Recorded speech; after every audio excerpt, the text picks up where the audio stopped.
তো আসসালামু আলাইকুম বন্ধুরা, কেমন আছেন সবাই? আশা করি সকলেই অনেক ভালো আছেন। তো আজকে আমরা যে মুভিটা এক্সপ্লেন করতে যাচ্ছি সেটি 2006 সালে মুক্তি পাওয়া একটি অসাধারণ মুভি, দ্য আলটিমেট গিফট। তো মুভিটিতে দেখানো হয়েছে কিভাবে একটি সাধারণ ছেলে শূন্য থেকে $2 বিলিয়ন মালিক হয়। তো চলুন শুরু করা যাক। তো গল্পের শুরুতেই আমরা দেখতে পাই রেড স্টিভার নামে একজন বিলিয়নিয়ার মারা যায়। তাই তার পার্টনার টেড হ্যামিল্টন খুবই দুঃখিত ছিল, কারণ তার বিজনেস পার্টনারের সাথে সাথে অনেক ভালো বন্ধুও ছিল। সে তার সহকারী মিসেস হ্যারিসনকে রেডের পরিবারকে খবর দিতে বলে। এরপর তার পরিবারের সবাই ফিনালে উপস্থিত হয়, যারা রেডের ট্রাস্ট ফান্ডের টাকা দিয়ে আরামে জীবন কাটাচ্ছিল। কিন্তু তাদের কারো মধ্যে রেডের মৃত্যুর কোনো দুঃখ ছিল না। তারা শুধু রেডের শেষ ওসিয়ত শোনার জন্য এসেছিল, যেন তারা জানতে পারে তাদের মাল্টিমিলিয়ন কোম্পানির মধ্যে কে কত অংশ পেয়েছে। এরই মধ্যে একটি গাড়ি সেখানে প্রবেশ করে, যেটা থেকে রেডের একমাত্র গ্র্যান্ডসন জেসন সিগারেট খেতে খেতে এমনভাবে ফিউনালে প্রবেশ করে যেন তার যায় আসে না যে ফিউনালে কীভাবে প্রবেশ করতে হয়, বিশেষ করে তার গ্র্যান্ডফাদারের ফিউনালে। তো ফিউনালের পর মিস্টার হ্যামিল্টন পুরো পরিবারকে একত্রে জড়ো করে এবং রেডের শেষ ওসিয়ত পড়ে শোনায়। রেড তার ওসিয়তের শুরুতেই লিখেছিল, আমি বেঁচে থাকা অবস্থায় আমার দুই ছেলে কোম্পানির কোনো কাজে আমাকে সাহায্য করেনি, তাই তারা আমার সম্পদের কিছুই পাবে না। এরপর রেডের দুই ছেলে চেঁচামেচি করে সেখান থেকে চলে যায়। এরপর নাম্বার আসে জেসনের মায়ের। জেসনের বাবা তার ছোটবেলায় মারা গিয়েছিল। ওসিয়ত অনুযায়ী জেসনের মাকে একটি বড় বাংলো এবং তার যাবতীয় খরচের টাকা ট্রাস্ট ফান্ড থেকে দেওয়া হবে। এটি শুনে জেসনের মা অনেক খুশি হয় এবং সেখান থেকে চলে যায়। জেসন তার মায়ের সাথে সেখান থেকে চলেই যাবে, ঠিক তখনই মিস্টার হ্যামিল্টন তাকে ডাক দেয় এবং বলে, ওসিয়তে তোমার জন্য কিছু রয়েছে। কিন্তু জেসন বলে, আমার পুরো বিশ্বাস যে আমার গ্র্যান্ডফাদার আমার জন্য কিছুই রেখে যায়নি। তখন মিস্টার হ্যামিল্টন একটি বাক্স বের করে। জেসনও বাক্সটির মধ্যে কি আছে তা জানতে আগ্রহী হয়। তখন মিস্টার হ্যামিল্টন বাক্সটি খুলে সেখান থেকে একটু সিডি বের করেন এবং টিভিতে চালান। সেখানে জেসনের গ্র্যান্ডফাদার রেডের একটি ভিডিও প্লে হয় এবং ভিডিওতে তিনি বলেন, আমি আমার জীবনে সবচেয়ে বেশি কষ্ট জেসনকে দিয়েছি, তাই আমি তাকে কিছু গিফট দেওয়ার সিদ্ধান্ত নিয়েছি, কিন্তু প্রতিটি গিফটের জন্য তাকে একটি করে পরীক্ষা দিতে হবে। এই পরীক্ষাতে পাস এবং ফেল হওয়ার সিদ্ধান্ত মিস্টার হ্যামিল্টনের হাতে থাকবে। তাই প্রথম পরীক্ষার জন্য তাকে আগামীকাল সকাল 7টার ফ্লাইটে টেক্সাস যাওয়ার কথা বলা হয়। জেসন সোজাসুজি জানতে চায় যে তার গ্র্যান্ডফাদার তার জন্য কী রেখে গেছে। উত্তরে মিস্টার হ্যামিল্টন বলেন, টেক্সাস গিয়ে সে সব জানতে পারবে। কিন্তু জেসন সেখান থেকে চেঁচামেচি করে চলে যায়। রাতে সে একটি পার্টিতে যায় এবং তার গার্লফ্রেন্ডকে সব কিছু খুলে বলে। তার গার্লফ্রেন্ড তাকে বুঝিয়ে বলে যে তার সেখানে যাওয়া উচিত, হতে পারে তার গ্র্যান্ডফাদার তার জন্য সেখানে অনেক মূল্যবান কিছু রেখে এসেছে। তাই সে পরদিন এয়ারপোর্টে যায়। সেখানে মিস্টার হ্যামিল্টন অ্যাসিস্ট্যান্ট মিসেস হ্যারিস্টন তার জন্য টিকিট নিয়ে দাঁড়িয়েছিল। জেসন তার হাত থেকে টিকিট নিয়ে প্লেনের ফার্স্ট ক্লাস সিটে বসে যায়। এয়ার হোস্ট তার টিকিট চেক করে বলে এটি ইকোনমিক ক্লাসের সিট। এই কথা শুনে জেসন বিশ্বাসই করতে পারে না, কারণ সে কখনোই ফার্স্ট ক্লাস সিট ছাড়া যায়নি। কিন্তু টিকিট ইকোনমিক ক্লাসের হয়, তাকে বাধ্য হয়ে ইকোনমিক ক্লাসে বসে যেতে হয়। টেক্সাস পৌঁছে সে এয়ারপোর্টের বাইরে দাঁড়িয়ে যায়। তখন একজন লোক তার কাছে হাসতে হাসতে বলে, তোমাকে দেখে তো মনে হচ্ছে না যে তুমি তোমার জীবনে একদিনও কাজ করেছো। এই বলে তার কাছ থেকে ব্যাগ নিয়ে তার গাড়িতে রাখে। এরপর তিনি বলেন, আমার নাম গাছ এবং আমি তোমাকে নিতে এসেছি। তো রাস্তাতে সে তার গ্র্যান্ডফাদার সম্পর্কে অনেক কথা বলছিল। তিনি বলেন তার গ্র্যান্ডফাদার পরিশ্রম করতে অনেক ভালোবাসতো। এরপর বাড়িতে পৌঁছে গাছ জেসনকে বলে সকালের নাস্তা ভোর 5টায় হবে, কিন্তু জেসন তো এখানে গিফট নিতে এসেছিল। যখন সে তাকে গিফটের কথা জিজ্ঞেস করে তখন সে হাসতে হাসতে সেখান থেকে চলে যায়। জেসন ভাবে আগামীকাল গাছ হয়তো তাকে গিফটের কথা জানাবে, কিন্তু পরদিন সকালে গাছ তাকে কারেন্ট দিয়ে ভোর 5টায় ঘুম থেকে উঠিয়ে দেয় এবং তাকে নিয়ে খেতে যায়। সেখানে গাছ জেসনকে কাঠের খুঁটি গাড়ার কাজ দিয়ে সেখান থেকে চলে যায়, কিন্তু জেসন একটি খুঁটিও না গেড়ে সারাদিন আরামায়েশ করে এবং বারবার ফোনের সিগন্যাল খোঁজার চেষ্টা করে যেন তার গার্লফ্রেন্ডের সাথে কথা বলতে পারে। পরদিন গাছ আবারও জেসনকে খেতে দিয়ে আসে এবং আজ জেসন 4-5টি খুঁটি মাটিতে কুপে দেয়, কিন্তু খুঁটিগুলো সোজা না হওয়ায় গাছ সেগুলো তার গাড়ির সাথে বেঁধে ফেলে দেয়। এগুলো দেখে জেসনের খুব রাগ হয় এবং সে একেবারেই কাজ করা ছেড়ে দেয়। সন্ধ্যায় তার ফোনে সিগন্যাল আসলে সে তার গার্লফ্রেন্ডের কাছে ফোন দেয়। তখন তার গার্লফ্রেন্ড তাকে বলে হয়তো এটাই সে পরীক্ষা, যেটাই সে পাশ করতে পারে তার গ্র্যান্ডফাদার সম্পদ সে পেয়ে যাবে। এটি শুনে সে খুব মোটিভেট হয় এবং পরদিন সকাল 5টায় ঘুম থেকে ওঠে, নাস্তা করে এবং খেতে যায়। এরপর অনেক পরিশ্রম করে কাজ করা শুরু করে। এবার সে মজবুত করে সবগুলো খুঁটি সোজা লাইনে গাড়ে। এভাবে সে 1 মাস কোনো গন্ডগোল না করে মনোযোগ সহকারে কাজ করে। গাছ তার এই পরিশ্রম দেখে খুবই খুশি হয় এবং খুঁটি গাড়ার কাজ আরেকজনকে দিয়ে তাকে নিয়ে এয়ারপোর্টে চলে যায়। এখানে এসে জেসন আবারও সেই গিফটের কথা জিজ্ঞেস করলে গাছ সেখান থেকে হাসতে হাসতে চলে যায়। এয়ারপোর্ট থেকে জেসন সোজা মিস্টার হ্যামিল্টনের অফিসে আসে এবং প্রচুর রাগ নিয়ে তাকে বলে, আমাকে 1 মাস পর্যন্ত বলদের মতো কাজ করিয়েছেন আর এটাকে আপনি গিফট বলেন?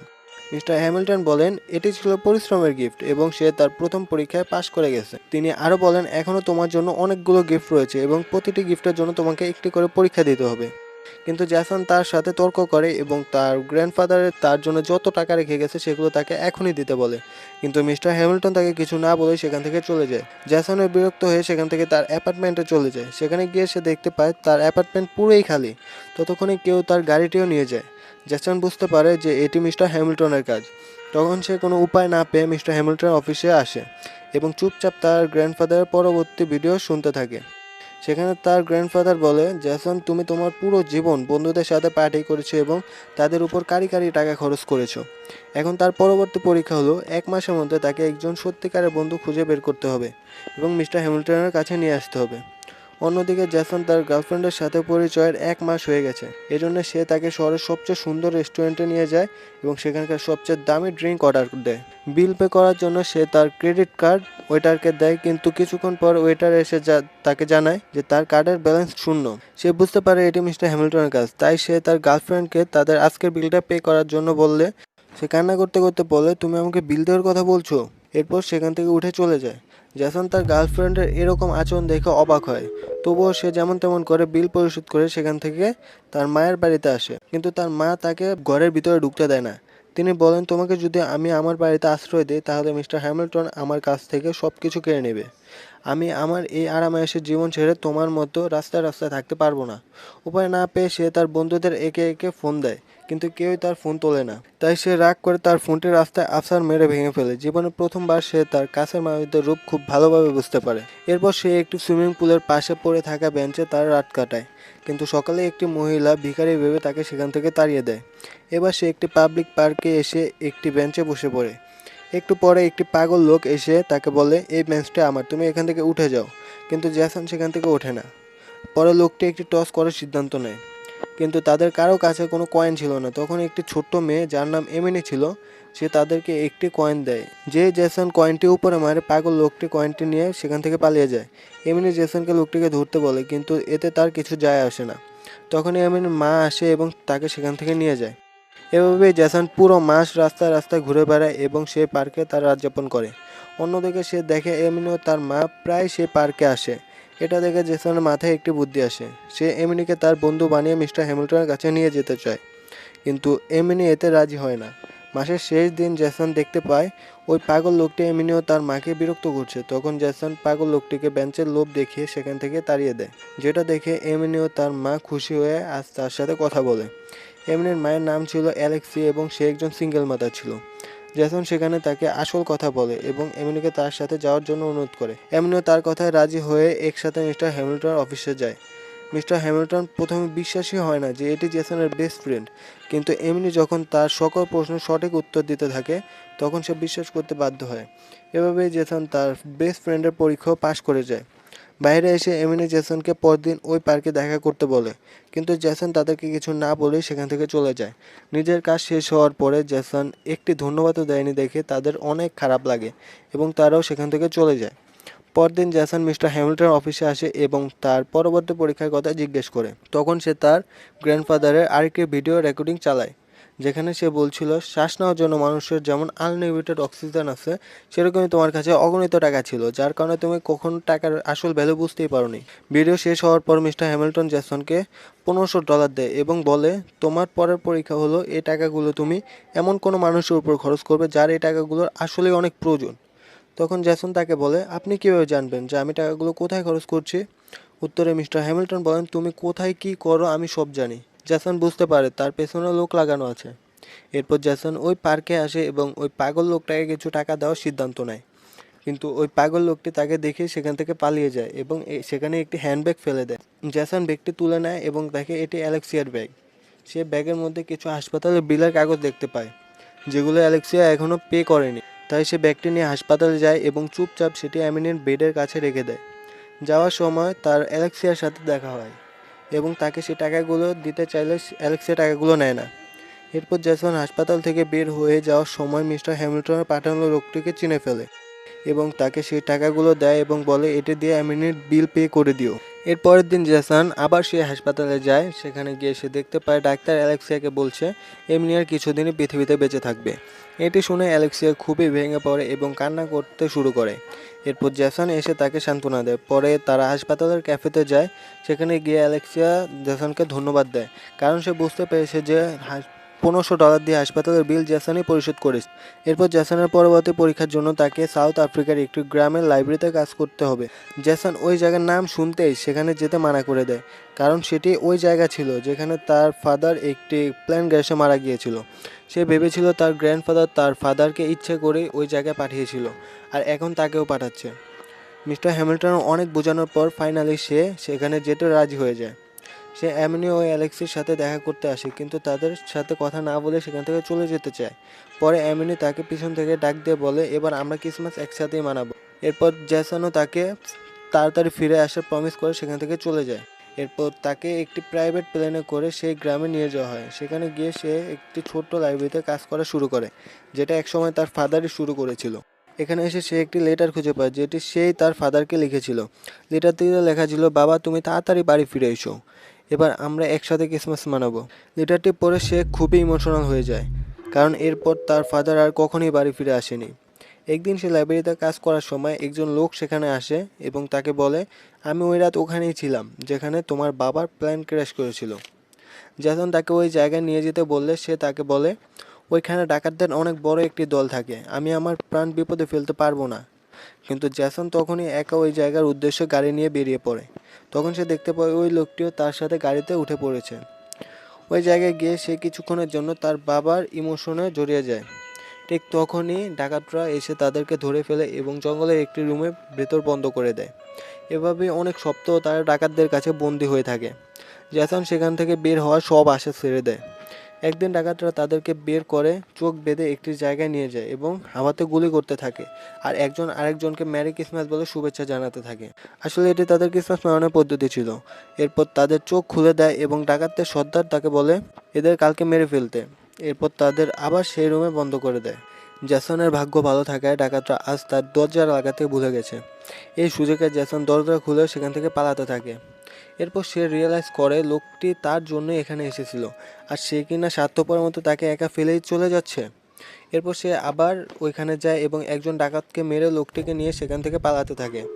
ডাকাতরা তাদের পিছু নেয়, কিন্তু জ্যাসন পিছনে না তাকিয়ে সামনের দিকে পালাতে থাকে। একসময় তারা সেখান থেকে পালাতে সক্ষম হয়। এখান থেকে ফিরে সে যখন এয়ারপোর্টে যায় তখন সে দেখে অ্যালেক্সিয়া তার জন্য অপেক্ষা করছিল।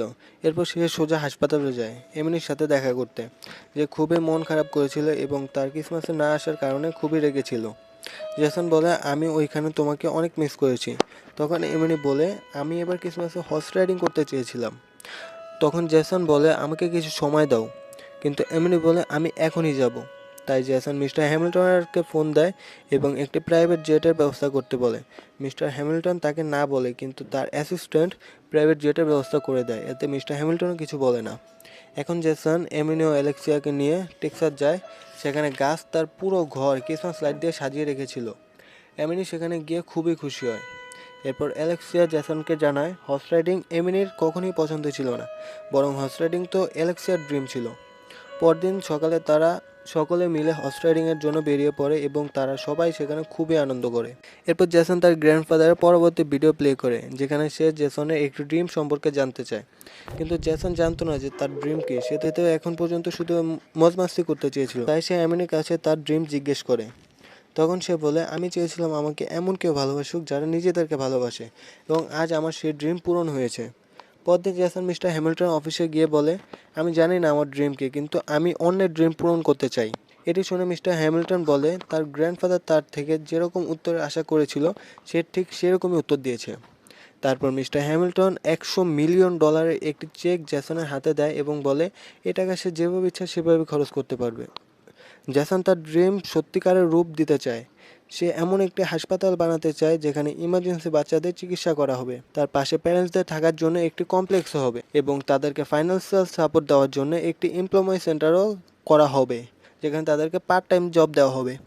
এই প্রজেক্টের জন্য $350 মিলিয়ন প্রয়োজন ছিল, তাই সে মিস্টার হ্যামিল্টন সহ সব ইনভেস্টরদের রাজি করিয়ে ফেলেছিল।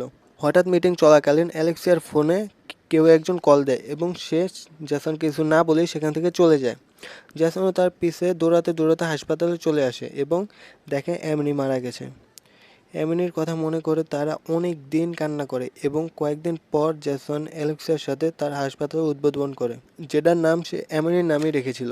এরপর মিস্টার হ্যামিল্টন জেসনকে তার অফিসে ডাকে এবং তার গ্র্যান্ডফাদারের সর্বশেষ ভিডিও দেখায়, যেখানে তিনি বলেন সে তার প্রিয় ছেলে অর্থাৎ জেসনের বাবার মৃত্যুতে কতটা ভেঙে পড়েছিল। এখানে জেসন আরও জানতে পারে সে তার গ্র্যান্ডফাদার তাকে কতটা ভালোবাসতো। এজন্য হয়তো তিনি এই পরীক্ষাগুলোর মাধ্যমে জেসনকে একজন ভালো মানুষ হিসেবে গড়তে চেয়েছিল এবং সে এতে সফল হয়েছে। এর শেষ ভিডিওটা দেখে জেসন খুবই ইমোশনাল হয়ে যায় এবং বলে সেও তার গ্র্যান্ডফাদারকে অনেক ভালোবাসতো। এরপর মিস্টার হ্যামিল্টন তাকে নিজের কাছে ডেকে একটি ওসিয়ত পড়া শুরু করে, যেখানে রেড লিখেছিল, আমি আমার $2 বিলিয়ন কোম্পানির মালিক শুধুমাত্র জেসনকে বানিয়েছি। এটি শুনে সে তার কানকে বিশ্বাস করতে পারছিল না।